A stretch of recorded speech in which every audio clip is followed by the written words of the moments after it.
I've noticed in some people that, yeah, they just have a loose ego structure. And I've noticed in other people that, well, they have a loose ego structure because they've actually come into a truth. And with those people, I'll say, of course you have a loose ego structure because you know that you're not your ego. And you can just see the light go on. They'll go, yeah, I know that. And I'll say, so of course you're going to have a loose ego structure. It's not necessarily a bad thing. And then they'll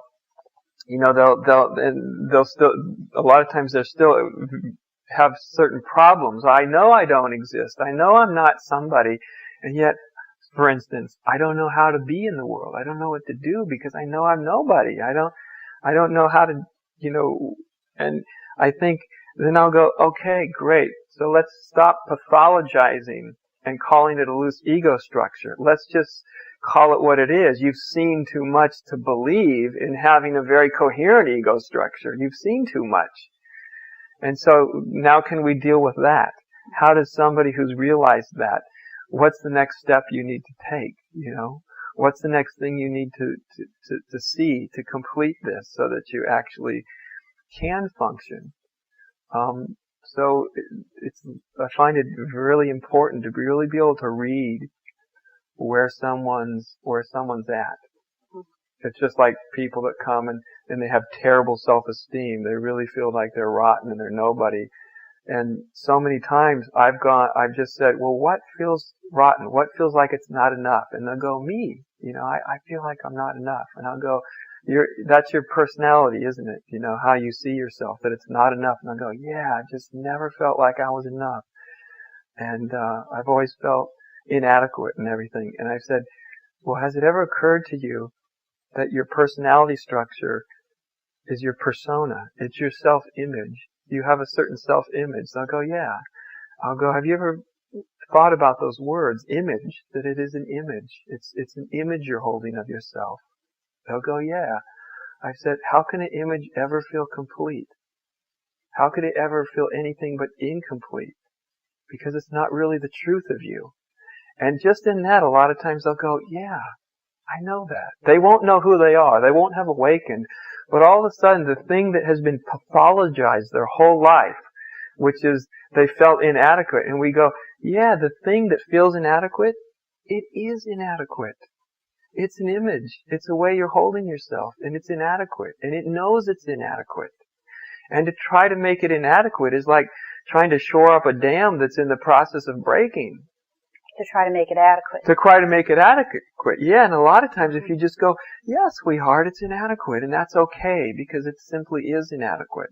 Mm-hmm. It's not a personal thing. It's not a comment on you. But and then sometimes I can see the light that comes on in people's eyes, like, of course it's not adequate. Mm-hmm. And then it opens up a whole new area.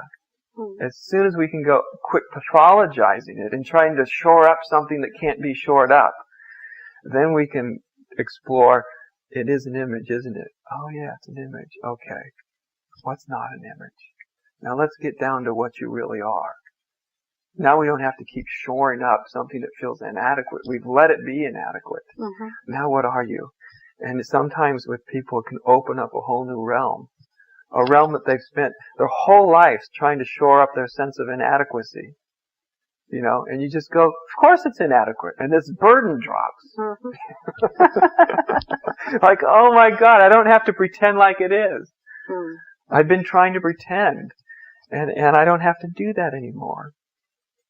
And it's kind of a paradox. As soon as they let themselves realize that image of themselves is inadequate, all of a sudden they don't feel inadequate anymore. Mm. It's like, it's not a taboo anymore. In our culture, it is a taboo to feel inadequate. Nobody's supposed to feel it. Funny thing, everybody does. Right? Yeah. But nobody's supposed to. We're supposed to shore it up. We're supposed to get better self-esteem. We're supposed to get, you know what I mean? We're supposed to keep pumping this illusion up so that it feels like a good illusion. Mm-hmm. But some people, maybe they see a little too much for that. And they can never get beyond that sense of inadequacy. And it's sort of like you open this taboo, and it's like we together go, you know what, it's okay to feel that way. Because what feels that way is an image. and it's not really who you are, and it never could feel adequate, and it's okay. And it just can almost, all of a sudden it's not taboo. It's not a bad thing to feel. It's not even limiting. It actually can become the doorway to something much greater, because they're no longer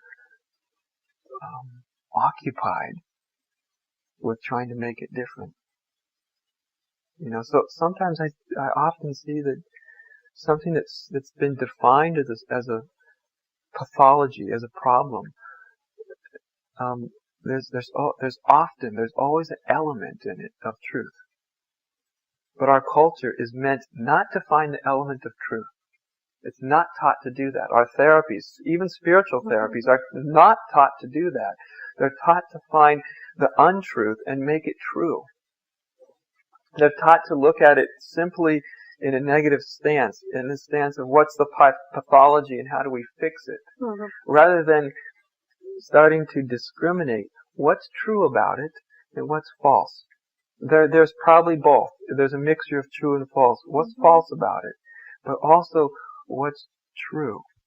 Because if we just fix the false, then that which is true, which is the real transformative agent, it dies.